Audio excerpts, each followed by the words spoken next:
This story is titled, I Paid for Girlfriend College Tuition for Years, only to find out that she was cheating with her ex and they were mocking me. So I made sure they never forget this for the rest of their life. My ultimate revenge. Hey everyone, before we jump into today's video, I need your help. We've noticed the channel is losing some traction, and subscribing is one of the best ways you can support us. It's quick, free, and it helps us keep bringing you awesome content. Your support means the world. Let's keep this channel growing together. Thanks so much. Now let's start the video. Hi Reddit, I'm Daniel, 38 male. For 5 years, I was in a relationship with Mia, 28 female. On the outside, we looked like the perfect couple. We talked about marriage, kids, and building a future together. But sometimes life kicks you in the face when you least expect it. 2 years ago, Mia left her steady office job to pursue her dream of becoming a medical professional. I supported her 100%. I covered all the rent, bills, groceries, and even helped pay her tuition when her savings ran out. I didn't complain because I loved her, and that's what you do for the people you care about, right?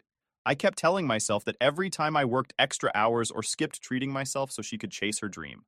I felt good being the one providing for her, but over time, that weight became harder to carry. Supporting Mia was more than just financial. I became her cheerleader, her emotional rock, and the person she vented to when classes got tough. At first, it felt rewarding. I'd listen to her stress about exams or demanding professors, always assuring her that she was capable and brilliant. I'd surprise her with little things to make her life easier, a meal ready when she came home, a care package during exam weeks, and once, even a handwritten note hidden in her backpack wishing her luck. But somewhere along the way, things started shifting. The gratitude I initially felt from her turned into expectation. The small smiles and thank yous I loved getting from her disappeared, replaced by an air of entitlement. The changes in her behavior started slow. Late nights at school turned into library sessions, and then mysterious texts from classmates appeared. I brushed it off, telling myself I was overthinking. But then came the cryptic Instagram stories. Selfies, campus snaps, and quotes like, "Sometimes you have to lose yourself to find yourself." Who even says that? She had never been this active on social media before. Something felt off, but I chose to ignore it. Love makes you blind and, apparently, stupid. The social media activity wasn't just unusual, it was unsettling. Mia had always been someone who valued her privacy. Suddenly, she'd post pictures of herself out with people I didn't recognize, captioned with things like, "New beginnings," or "Chasing my dreams." It was subtle, but it felt like she was crafting an image of herself that didn't include me. I'd bring it up casually, asking who she was with or why she felt the need to share so much online, and her responses were dismissive. "Just classmates," she'd say, or "It's just fun." When I'd ask about her day, her answers were always vague. I'd see her texting at night, and she'd shrug it off, saying it was just study group stuff. But deep down, I knew. Those late-night study sessions were feeling more like excuses than explanations. I wanted proof before jumping to conclusions, so I stayed quiet. It wasn't just her words that felt off. It was her actions. Mia used to light up when we spent time together. Movie nights, cooking dinner as a team, or just sitting on the couch talking about our day. Those moments had been the foundation of our relationship. But now she was distant. She'd sit with her phone glued to her hand, laughing at messages I couldn't see. Our conversations felt forced, like she was going through the motions. One night, I caught her giggling while texting in bed. I asked her what was so funny, and she said it was just a meme from a classmate. When I asked to see it, she hesitated before showing me something that felt too generic to be the source of her amusement. It wasn't much, but it planted a seed of doubt. I started noticing patterns. Her phone was always on silent, flipped face down when we were together. She'd disappear into the bathroom for longer than usual, phone in hand. And then there were the late nights. She'd tell me she had to stay at the library or meet with her group for a project, but her explanations started to sound rehearsed. I wanted to believe her. I wanted to trust that the person I'd built a life with wouldn't betray me. But the gut feeling that something was wrong grew stronger every day. Still, I told myself I was being paranoid. I told myself I was imagining things because I didn't want to face the possibility that the woman I loved was lying to me. The breaking point came one evening when I overheard her on the phone. I was in the kitchen, and she was in the living room, speaking in hushed tones. "Yeah, I'll see you later," she said, her voice soft and almost flirtatious. When I walked into the room, she jumped, quickly ending the call. "Just a classmate," she explained, her cheeks flushed. That night, I lay in bed staring at the ceiling, wondering if I was crazy. Was I imagining her pulling away? Was I reading too much into her secrecy? Or was there something she wasn't telling me? I decided I needed proof. I wasn't going to accuse her without knowing the truth. If she was hiding something, I'd find out. And if she wasn't, then I'd confront the insecurities eating away at me. Either way, I needed clarity. Last week, everything fell apart. It started like any other Wednesday morning. I was running late for work and couldn't find my phone. Frustrated, I asked Mia if I could use hers to call it. She handed me her phone without hesitation, which threw me off. I was expecting a moment of panic, maybe some excuse about why she couldn't let me use it. But no, she handed it over, completely calm. For a moment, I thought I was overreacting. As I unlocked her phone, her Instagram messages were still open on the screen. My heart stopped when I saw the top message. I can't stop thinking about last night. You make me feel things I've never felt before. My chest tightened. I told myself it was a misunderstanding, but curiosity got the better of me. I scrolled up. Each message I read was like another punch to the gut. It wasn't just flirting. It was explicit. They talked about how much they missed each other, how they couldn't wait to meet again. One message was from just a few nights ago. You looked so beautiful under the moonlight. The pit in my stomach grew deeper. This wasn't just some harmless texting. This was a full-blown affair. And also in one of the messages, they were mocking me. And then I saw his name. Alex. Her ex. The one guy she'd always said was a mistake, someone she had no intention of ever speaking to again. I felt like a fool. For years, I had supported her, trusted her, and given her everything I could, and here she was, throwing it all away for some guy who couldn't hold a candle to me. The final blow came when I saw a picture she sent him. It was a selfie she'd taken in our bedroom, wearing the pajamas I had bought her. The caption read, "Something to think about tonight." My head was spinning. Every overtime shift I'd worked, every sacrifice I'd made to support her dreams, felt meaningless in that moment. I handed her phone back without a word. She smiled at me, oblivious to the storm brewing inside me. "Thanks," she said casually. I nodded and left for work, my mind racing. At work, I couldn't focus. I replayed the messages in my head over and over. I wanted to confront her immediately, but I knew I needed to calm down. Confronting her in anger wouldn't solve anything. I needed to think this through. By the time my shift ended, I had a plan. When I got home that evening, Mia was in the kitchen cooking dinner. She greeted me with a kiss and asked how my day was. I forced a smile and mumbled something about being tired. She didn't suspect a thing. I sat at the table, watching her move around the kitchen, laughing at her own jokes and humming to herself. It made me sick. How could she act so normal when she was sneaking around behind my back? That night, as she slept beside me, I made a decision. This wasn't going to be a simple breakup. Mia had taken advantage of my love and trust. She needed to face the consequences of her actions, and I was going to make sure she did. I started replaying every suspicious moment over the past few months.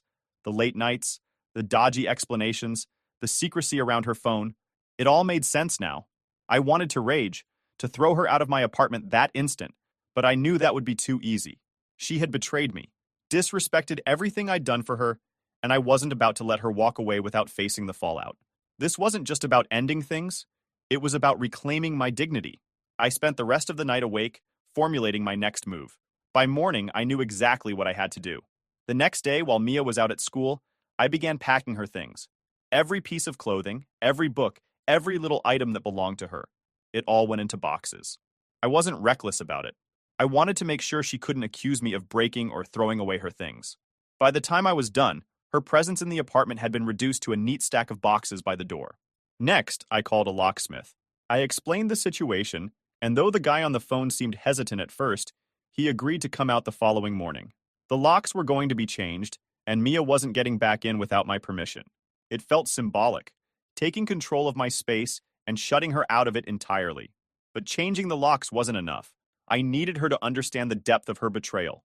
She'd taken my trust, my support, and my love for granted. Over the next few hours, I began going through our shared finances. Rent, groceries, tuition payments. I tallied it all up. The total was staggering. Seeing it laid out in black and white fueled my anger even more. She'd leeched off me for years while sneaking around behind my back. I also took the time to compile evidence. Screenshots of her messages with Alex, photos she'd sent him, and even the timestamps on her so-called study sessions. I saved everything onto a flash drive and backed it up on my laptop. If Mia tried to play the victim or twist the story, I was going to be ready. That evening, Mia came home, completely unaware of what was waiting for her. She walked through the door with her usual cheery smile, greeted me with a kiss, and started talking about her day. I could barely look at her. Every word out of her mouth felt like another lie. Finally, I interrupted her. "We need to talk," I said, my voice cold and steady. Her smile faltered. "What's wrong?" she asked, trying to sound concerned. I gestured toward the boxes by the door. "Your stuff is packed. You're not staying here anymore." Mia's eyes widened. "What are you talking about?" she stammered. I pulled out my phone and opened the screenshots of her messages with Alex. "This," I said, holding the screen up for her to see. "And this, and this." I flipped through the images, each one more damning than the last. Her face went pale. "I can explain," she whispered. I laughed bitterly. "Oh, I'd love to hear it. Explain how you were sneaking around with your ex while I was working overtime to support your dreams. Explain how you sent him pictures from our bedroom. Go ahead, Mia, I'm listening." She opened her mouth, but no words came out. For once, she had nothing to say. "That's what I thought," I said. "You need to leave. The locks are being changed tomorrow. Don't come back." Mia tried to argue, to beg, to cry, but I didn't budge. She'd made her choices, and now she had to face the consequences. By the time she left that night, carrying her boxes out to her car, I felt a weight lift off my shoulders. This was just the beginning of her fallout. The first step was social media. Mia had built this facade of being a hardworking, ambitious woman, chasing her dreams. Her posts were curated to make her look inspiring, full of those corny motivational quotes and pictures of her studying with a latte in hand. Meanwhile, behind the scenes, she was sneaking around with her ex and mooching off the man funding her entire life. I wasn't about to let her keep that shiny image. I posted a straightforward message to my account. People show you their true colors when you least expect it. Imagine supporting someone's dreams only to find out they're meeting their ex behind your back, using your home and your money. Let's not sugarcoat betrayal. I didn't tag Mia directly, but anyone who knew us, our friends, mutual acquaintances, her classmates, would connect the dots. I attached screenshots of her conversations with Alex, the photos she'd sent him, and even a shot of the receipt for her tuition payment. The reaction was immediate. Comments started flooding in, people DMing me to ask what happened or expressing their shock. Some people tried to defend her, but the evidence was too damning. And then came the best part. Mia herself commented, "I can't believe you're airing our personal life like this. This is childish and pathetic." I fired back with, "What's pathetic is sneaking around with your ex while pretending to be a victim. What's childish is using someone's money and trust while planning your next betrayal. Own up to your actions." The silence after that was deafening. Mutual friends who had always kissed up to Mia suddenly started unfollowing her. I heard through the grapevine that Jessica, a girl in her class who had always been competitive with Mia, screenshotted the post and shared it with their professors. Academic reputations are fragile, and Mia's was starting to crack. Meanwhile, I wasn't done with Alex either. The guy thought he could waltz back into Mia's life and undermine everything I had built? Wrong. I started digging into his history. It didn't take long to find a pattern. Unpaid debts, a string of failed relationships, and stories from mutual acquaintances about how he mooched off anyone who let him. Using a burner account, I sent anonymous messages to people in his social circles, attaching proof of his lies and debts. It wasn't long before Alex's reputation was as trashed as Mia's. He lost his job shortly after. Something about showing up drunk one too many times. Perfect. Once Mia was out of my apartment, I thought that would be the end of it. But I underestimated her sense of entitlement and sheer stupidity. Mia wasn't content to just lick her wounds and move on. She wanted to paint herself as the victim and make me look like the bad guy. Unfortunately for her, I was always a few steps ahead, and karma was just getting started. Mia's first move was to run to our mutual friends. She spun this sob story about how I blew things out of proportion and humiliated her. She claimed the messages with Alex were harmless, just old friends catching up, and that I had overreacted because I was insecure.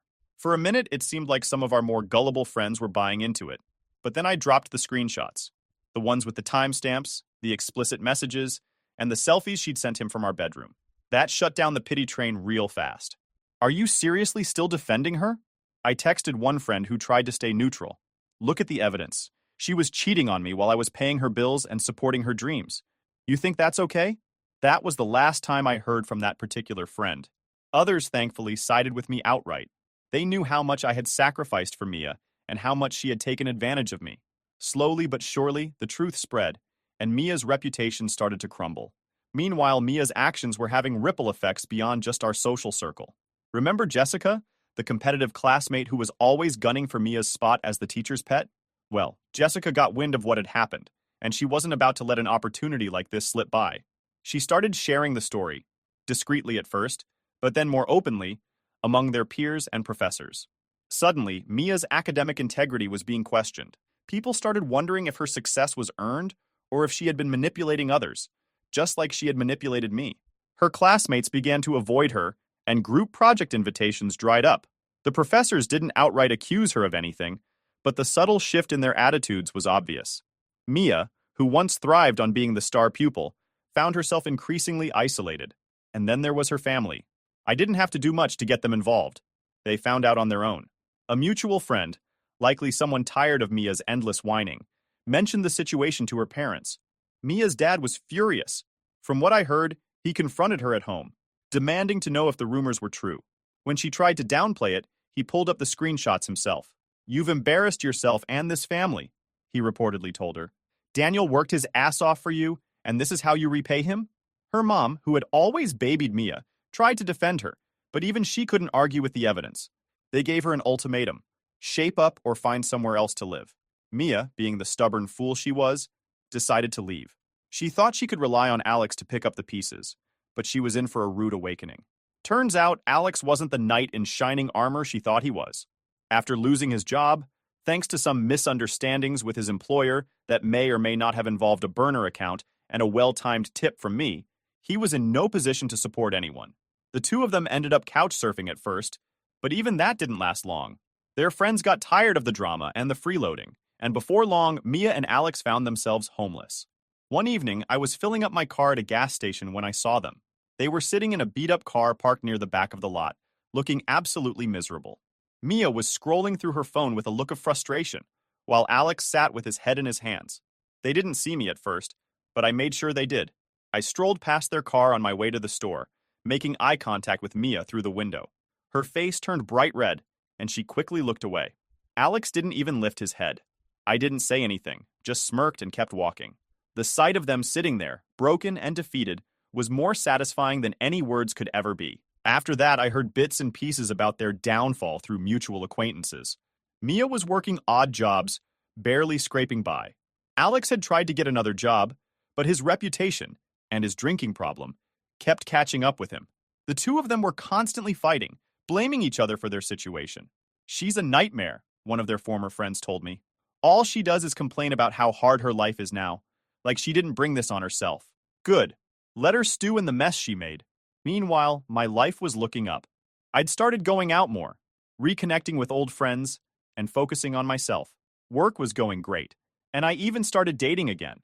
It felt good to be free of Mia's toxicity and to reclaim my time and energy for things and people that actually mattered.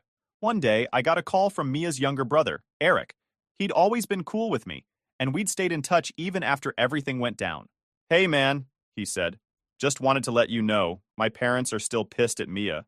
She's been trying to get back in their good graces, but Dad's not having it. He said she burned too many bridges."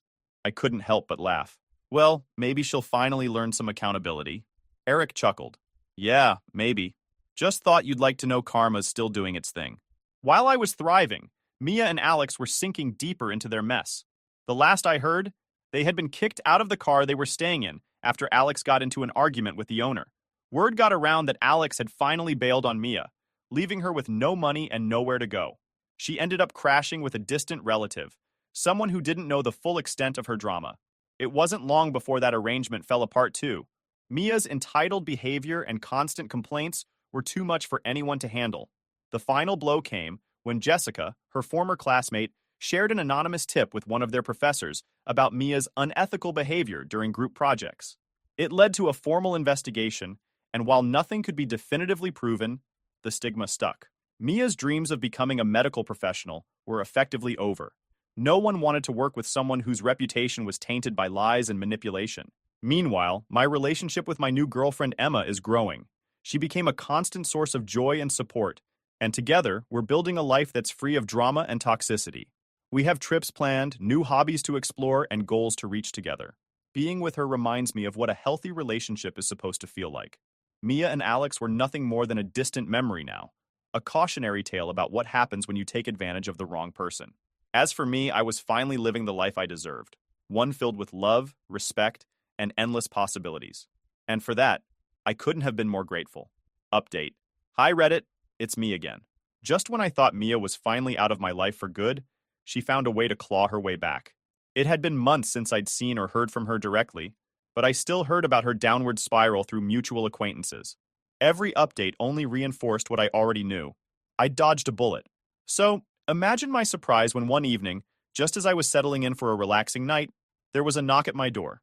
I wasn't expecting anyone, and when I opened the door, there she was, Mia. She looked nothing like the woman I'd once been with. Her hair was disheveled, her clothes wrinkled, and there were dark circles under her eyes. It was obvious she hadn't been doing well, but I wasn't about to feel sorry for her. "What do you want, Mia?" I said, leaning against the doorframe, making no effort to invite her in. Her lip quivered as she tried to force tears that weren't quite there. "Daniel, I need to talk to you. It's important." I folded my arms. "I don't think we have anything to talk about." "Please," she said, her voice breaking. "Just 5 minutes. I swear." I should have slammed the door in her face, but curiosity got me. I stepped aside reluctantly, gesturing for her to come in. She walked in cautiously, like she knew she didn't belong there anymore, and sat on the edge of the couch, fidgeting with her hands. "What's this about?" I asked, keeping my tone cold. She hesitated, her eyes darting around the room. I don't know how to say this, but I'm pregnant." I stared at her, expressionless. "And why are you telling me this?" Her eyes widened, as if the answer should have been obvious. "Because it's yours, Daniel. We're the father." I couldn't help but laugh, a deep, humorless sound that echoed through the room. "You really expect me to believe that? After everything you did? After Alex and God knows who else?" Her face flushed. "It's not Alex's, I swear. It's yours. I haven't been with anyone else since before we broke up." I raised an eyebrow. "You expect me to take your word for it? The same word that wasn't worth anything when you were sneaking around behind my back?" Tears started streaming down her face now, and this time they seemed real. "Daniel, I know I messed up. I know I don't deserve your forgiveness. But this isn't about me. It's about the baby. Our baby." I shook my head, my patience wearing thin. "You've got some nerve coming here, Mia. You think you can waltz back into my life and drop this bomb, expecting me to just take responsibility without proof? That's not how this works." "I'll do a paternity test," she said quickly. "I'll prove it to you. Please, Daniel, just don't shut me out. I don't have anyone else." And there it was, the real reason she was here. She wasn't looking for me because she wanted to make amends, or because she cared about the truth. She was here because she had burned every other bridge and had no one left to turn to. She needed a lifeline, and I was her last resort.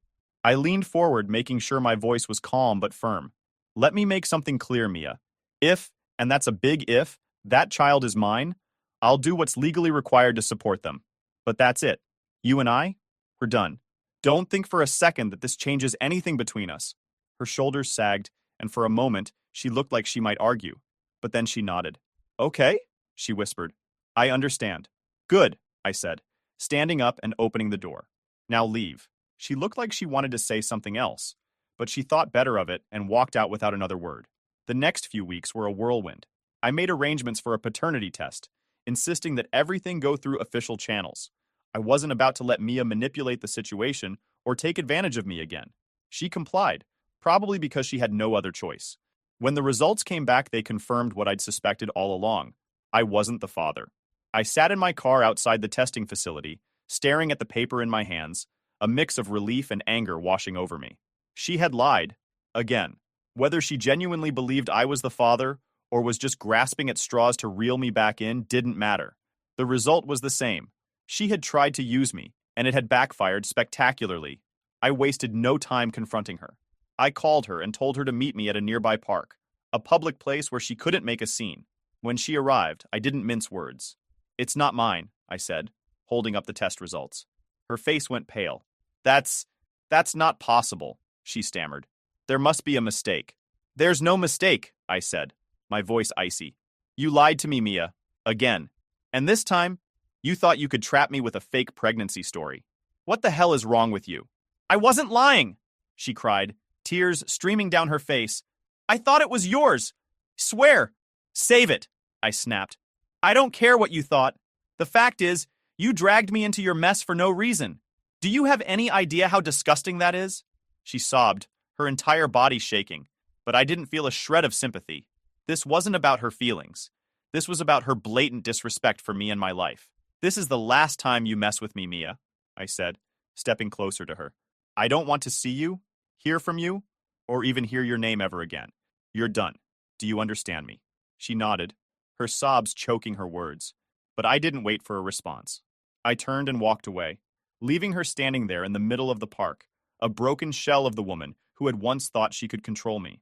That was the last time I saw Mia. True to her word, or maybe out of sheer fear, she never tried to contact me again. Every now and then, I'd hear bits and pieces about her through mutual friends, but it was always the same story. She was still struggling, still blaming everyone else for her problems, and still incapable of taking responsibility for her actions. As for me, life continued to improve. My relationship with Emma grew stronger, my career flourished, and I finally felt at peace knowing I had taken back control of my life. Mia's desperate attempt to manipulate me with the pregnancy had only reinforced what I already knew. I was better off without her, and nothing she could ever do would change that. Sorry if I made this so long, Reddit. I just wanted to show you how far Mia's audacity can go. She wanted to exploit me until the very end. Thank God I'm not the father. I can't imagine my future kid having an awful mother like her.